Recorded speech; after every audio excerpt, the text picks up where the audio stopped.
all rigid objects have a natural frequency. What? Check this out. This bolt right here has a natural frequency of, you probably didn't hear that. And this wrench has a natural frequency of this. Woo, that was close. Okay.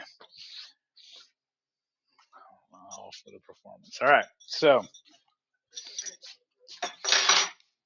a tuning fork is specifically constructed to have a specific frequency. This one is 256 hertz. Okay. I can take this tuning fork and make this whiteboard vibrate. This is called forced vibrations. It is not the natural frequency. I'm just making the whole surface of the whiteboard vibrate at that 256 hertz. Forced vibrations. Why is that relevant and who cares? Good question. I know.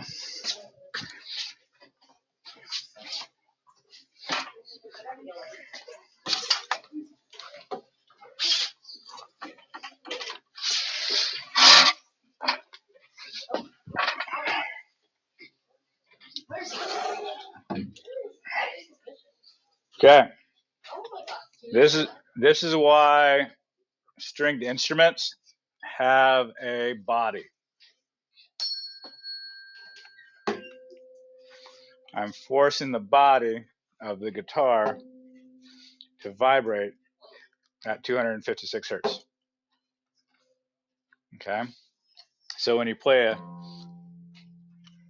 string, that forces the whole body, or whole surface area of this, to vibrate at whatever frequency the string is playing. Okay. If you've ever seen a backpacking guitar, the body is smaller for packability reasons, but it's quieter because it doesn't force enough surface area to vibrate as much as something like this. You with that? So that's known as forced vibrations.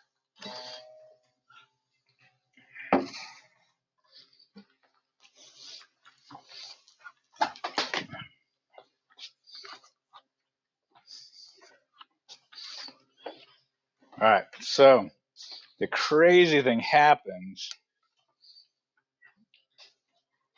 when you have an object that has a natural frequency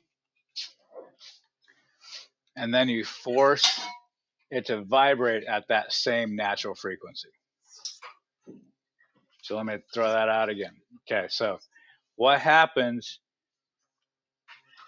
if you force an object to vibrate at its own natural frequency? So the frequency at which something most readily vibrates at, you force it to vibrate at that frequency. Something called resonance occurs. Okay, this would be one example. So yesterday or a couple days ago, I introduced these tuning forks to you, and they have the same natural frequency. Okay, so check this out.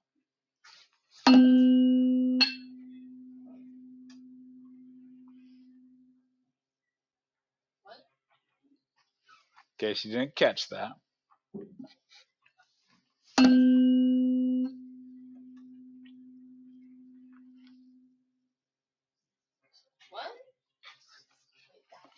Okay, so here's what's going on. This one creates its own sound waves, goes out, hits this. That's like, yeah, I can dance to that. Okay, and it causes it to vibrate, resonate, if you will. Okay, so check this out. I'm going to make the natural frequency different.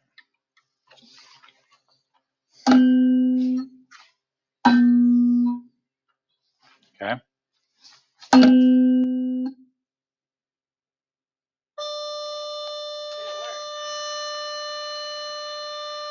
Nothing.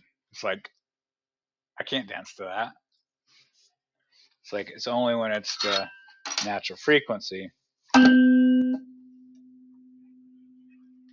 Check this out. Ready? Close, people. Can you hear it? Yeah, I can hear it. Let's go with that. Okay. It's just the frequency at something, the frequency at which something most naturally vibrates at, if it's forced to vibrate at that same frequency, it causes resonance. Okay, here's another example that has nothing to do with music. Do you remember, as an elementary student, young elementary student, looking at the older kids on the swing set and just being mystified by how they make the swings go by themselves? Like, you didn't need someone to push you. They would, what they called pumping. Like, how did they do that? And you look at them and you're like,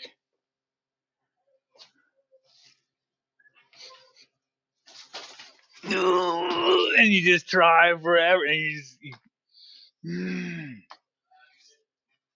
couldn't get it. But then at some point you discovered, wait a minute, there's this rhythm, or maybe in a physics terminology, frequency, at which you add just a little bit of energy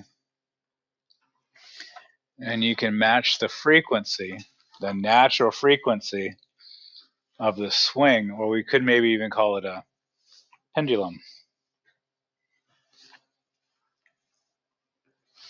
And so right at the right time, you just like, whoop, and you go higher and higher, higher and higher, because it experiences constructive interference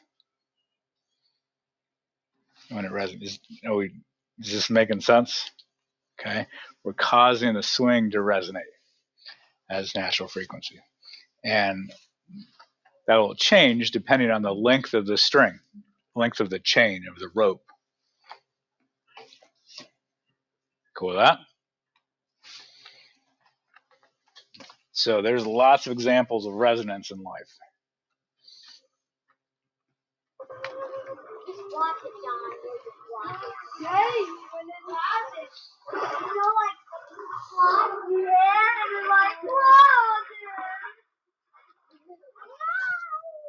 Okay, so watch the speed of the water wave.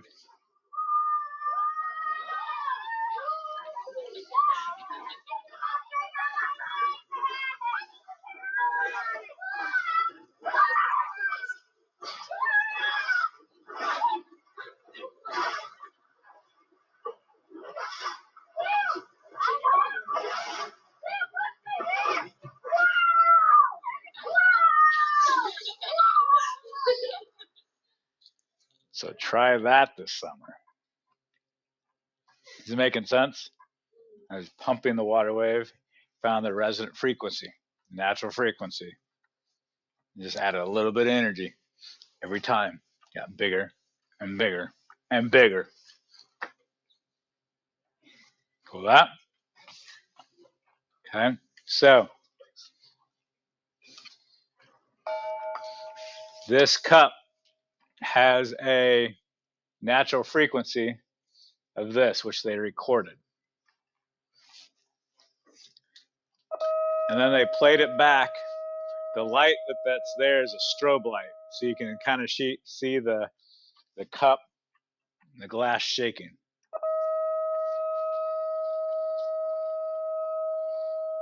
And if you play it loud enough,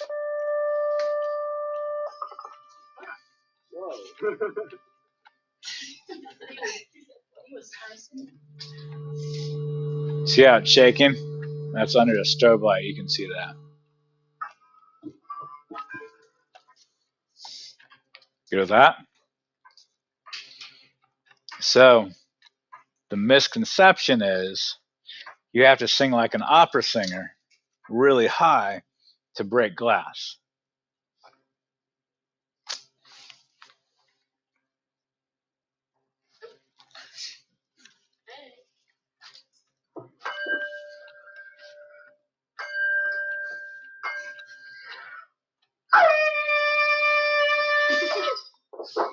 Number 85 for the Voice Instructor Council. Yes.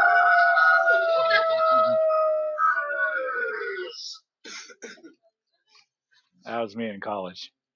Are you serious? No, it's not. Don't You never had hair. All right. So, if you can match the natural frequency, you can cause it to resonate.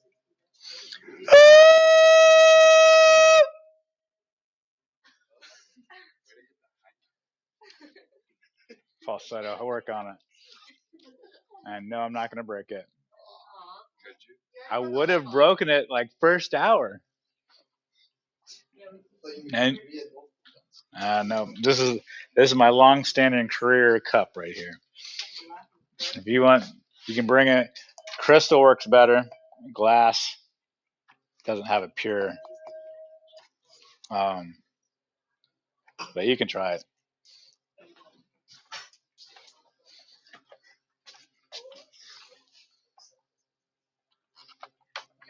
So there's a suspension bridge called Galloping Gertie. Gertie, I don't know. It started with a G. I don't know. Whatever. So this bridge had a natural frequency. Turned out that the wind pumped the bridge at its natural frequency.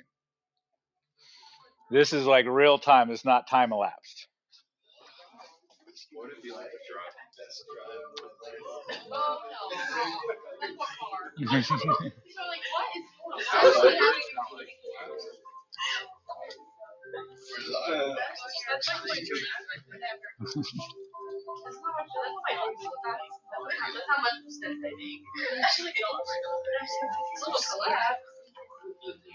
Okay, so you can only sustain that for a limited amount of time. Notice how strong the wind is going. Like you can see the mist from the splash. Okay, so no one died. They lost some cars, but they learned an expensive lesson. Don't make a bridge that has a natural frequency that can be matched by the wind. Well, they take it and they drop it and they listen, see how they can figure out how fast the wave travels on there. And it's something called a standing wave, which we'll talk about next week. Okay. So legend has it, I think Mythbuster did something on this and said it was a myth, but I could see it happening. Some army somewhere, revolutionary, I don't know, sometime, was marching across a bridge, and their march cadence happened to be the natural frequency of the bridge. So as they were marching, broke the bridge. So now, when armies go across bridges, they'll break rank and they'll all walk across, not in formation. That'll be next week.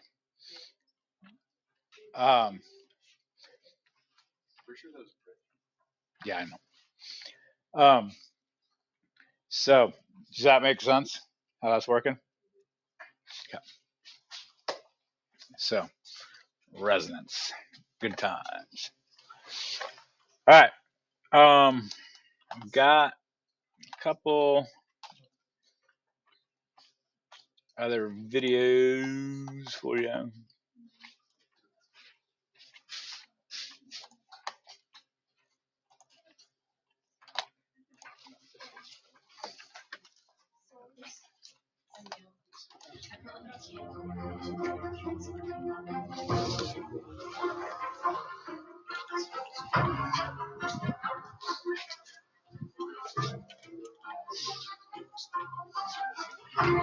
When you experience my question, Feel that connection with space. Look at the race. The universe is out there and it's affecting us. We are in space. And here it comes, there's the diamond ring.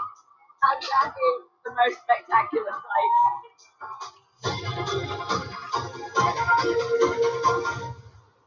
You haven't seen it. You haven't seen anything.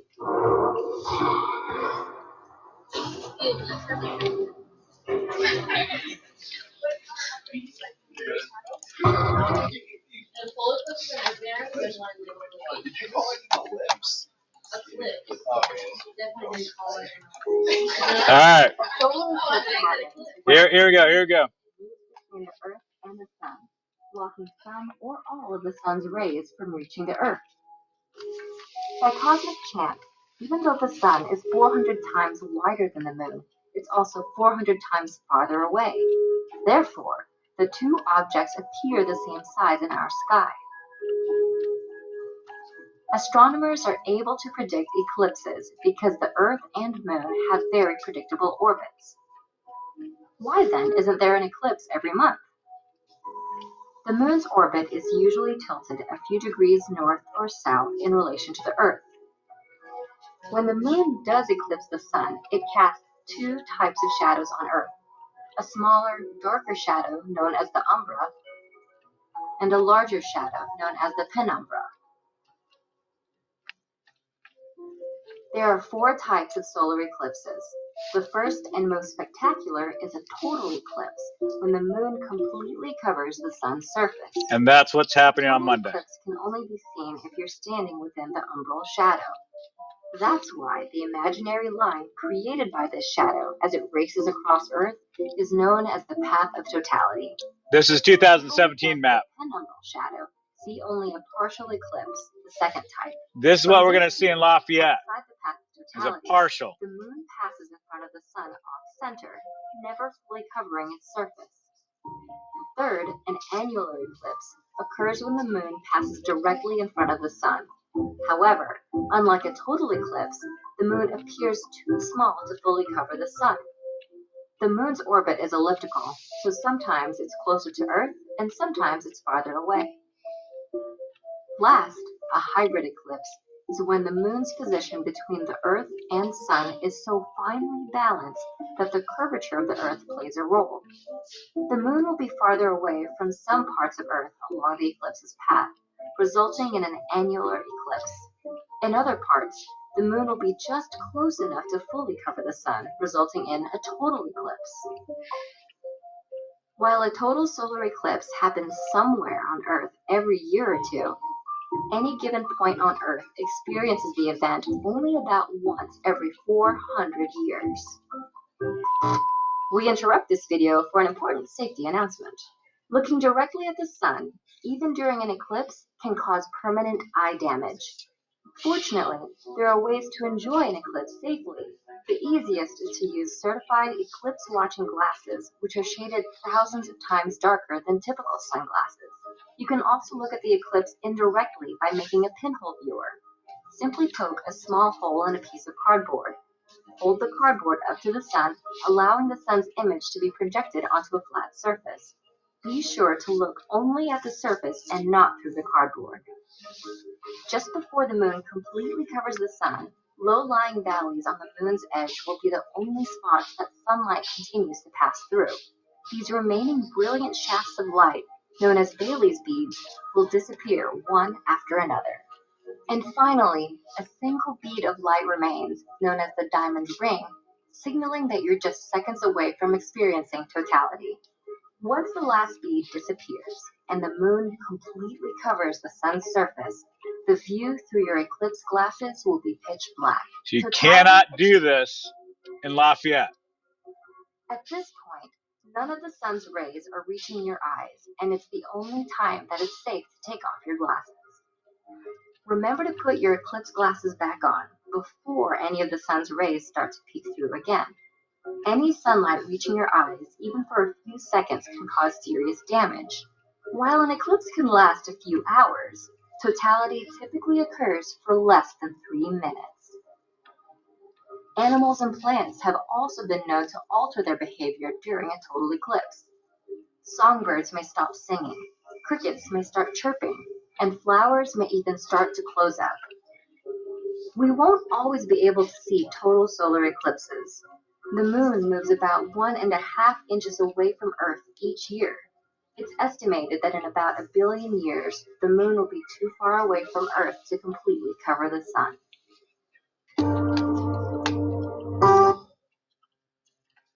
Okay. So,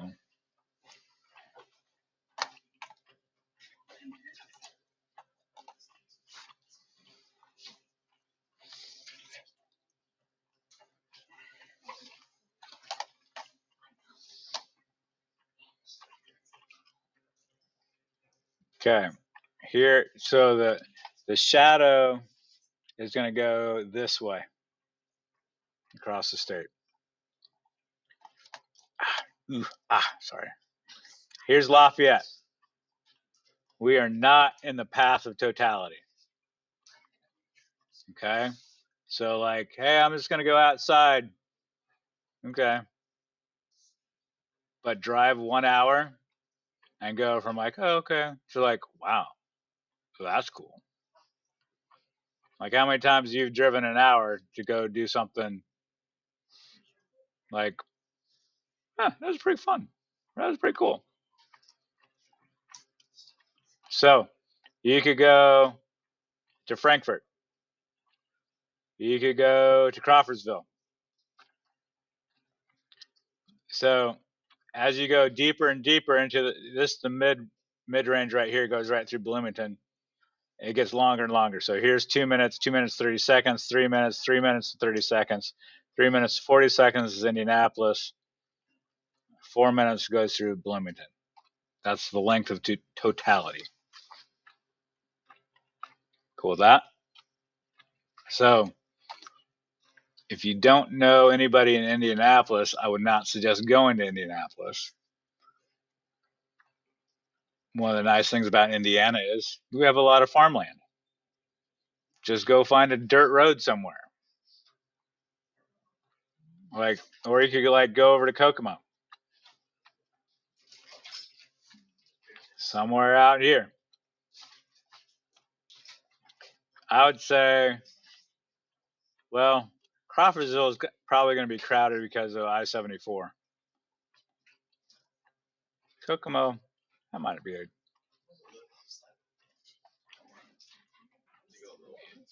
Do what? What's slightly outside of it? Which one? The what? It just happened. That's just you're right. You have to go a little bit past Kokomo. Kokomo is not that big, so get to that. So you've got we're gonna do a lab tomorrow. Another one, and you got a pre-quiz due on Tuesday. So if you knock it out tonight, no homework this weekend, but I know how you all roll.